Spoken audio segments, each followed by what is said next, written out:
Well, this is quite spectacular. This is the falls of the River Clyde at New Lanark.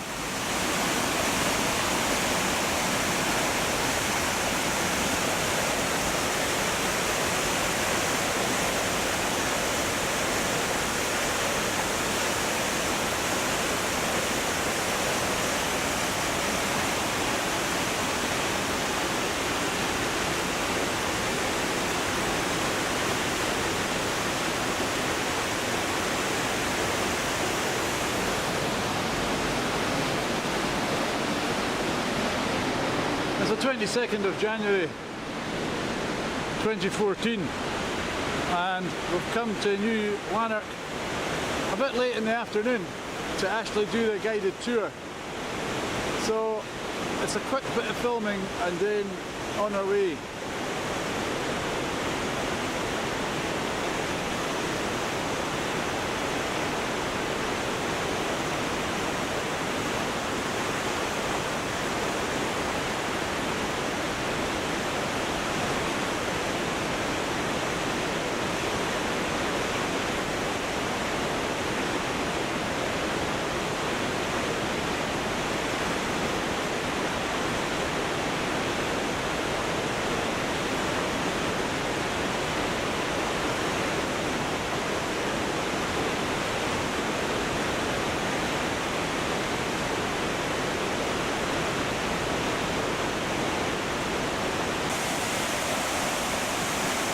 So I guess the best thing to do is perhaps just take a walk about and leave the camera on so we can see what this fantastic looking place is all about. From the little that I've read, it was built in 1785 and the idea was to house about 2,000 people where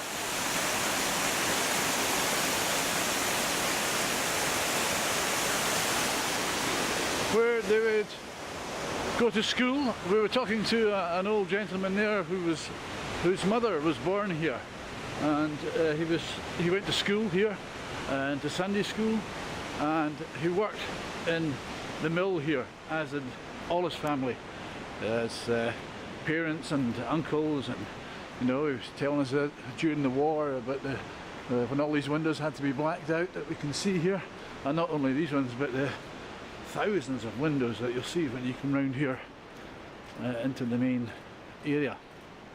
We're going away now from the Clyde Falls, so you can probably hear me a bit better.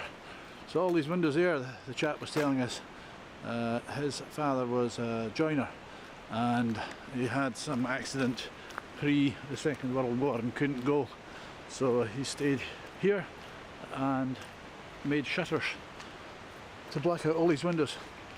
And was telling us that when Clyde Bank was being bombed, his father had a friend that told him that if he stood at the top of the hill up there somewhere and looked in the direction of Clyde Bank, he could see the explosions lighting up the sky. It must have been horrific.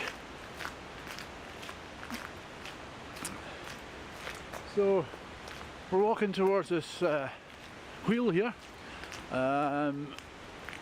The man also told us that up until just after the war it was DC current only, so therefore that meant you had electric lights, but that was all the electricity you had.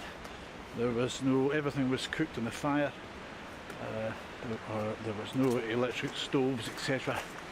And he also told us in detail about living in the flats and how you know, there used to be outside toilets, and if you were really lucky and you stayed in the house on the hillside, it would have a running water and a toilet indoors. So that's the flats he was telling us about, just through the trees there. Ground floor was all kitchen and scullery, and middle and upper floors were dwelling areas. And on the right hand side of, say, let's take that gable end there, the top two on the right, or the top four on the right, there would be a living room and a bedroom, and then just where you can see that downpipe to the left of the third one in, that was just a living room, come bed set. So it was pretty packed if you had a big family there. Okay, so we're going to go on now. Now this was a going concern, I read, until 1965. So as I said already, you had this 2,000 or so people staying and working and living their lives completely in this area. The man went on to tell us, you know, that there's basketball halls, I don't know, sorry, there's a badminton rooms, maybe in that room I'm looking at, on the upper floor, and many's the time he played his games of badminton in there. He also went on to tell us where the boiler house was, and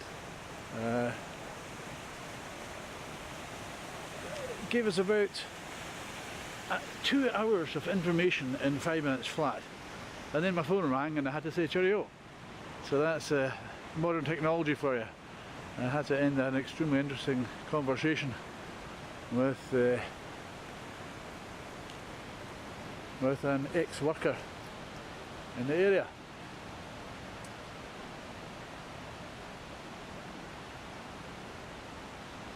So Robert Owen was given or bought this site from his father-in-law. His father-in-law was deeply religious, and Robert Owen had no time for religion at all, we read. But however, his father-in-law came round to liking the guy, and he married his daughter, and they went on to have 7 children, and went to the States as well to open a similar mill out there. So of course this is a cotton mill.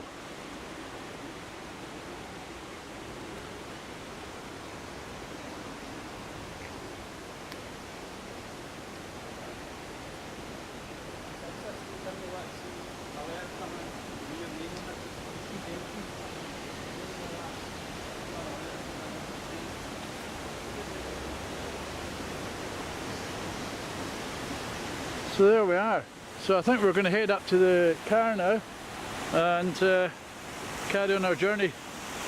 But as I do so, I'll leave this filming because it is really something else, especially when you're looking down on the village from the footpath on the hill.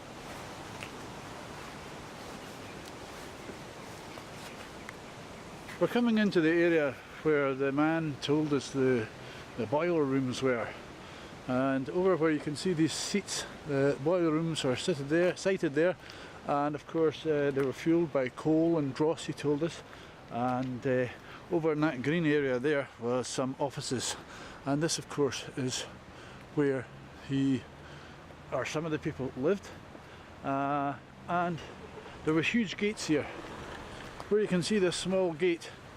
There was once huge gates, he informed us, and the bell would ring at 8 o'clock in the morning to tell the people that that was the start of their working day, and the people would come out with that. The bell would ring for 5 minutes at that door there called New Buildings, I can see 1798, and it would ring for 5 minutes, and if you went out of there and across and through these gates post haste, then you would get docked.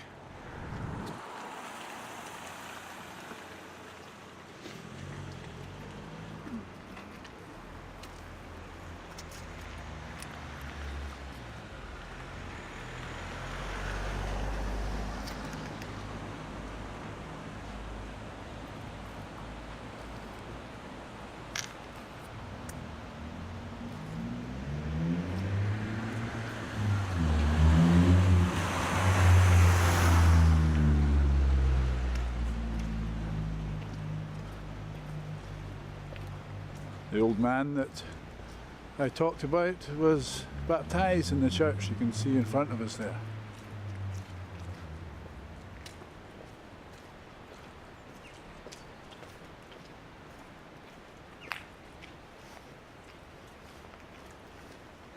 So as I ascend these steps in front of us, I'm going to go on to pause there. There's another view of a street down there.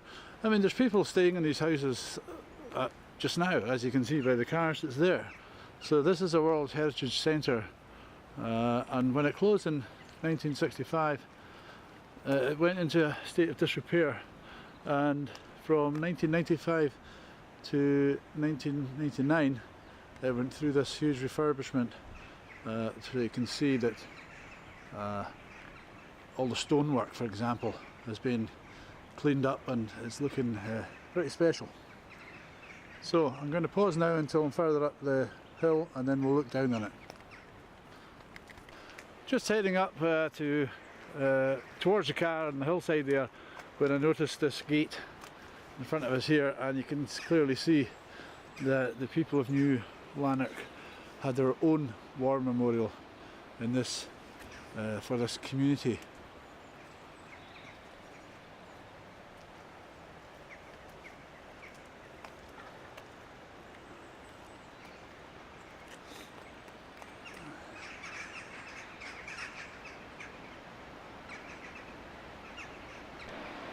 So looking down on New Lanark Heritage Site, you can see the Falls of Clyde down there and the buildings that made up this community, workplace, school, church.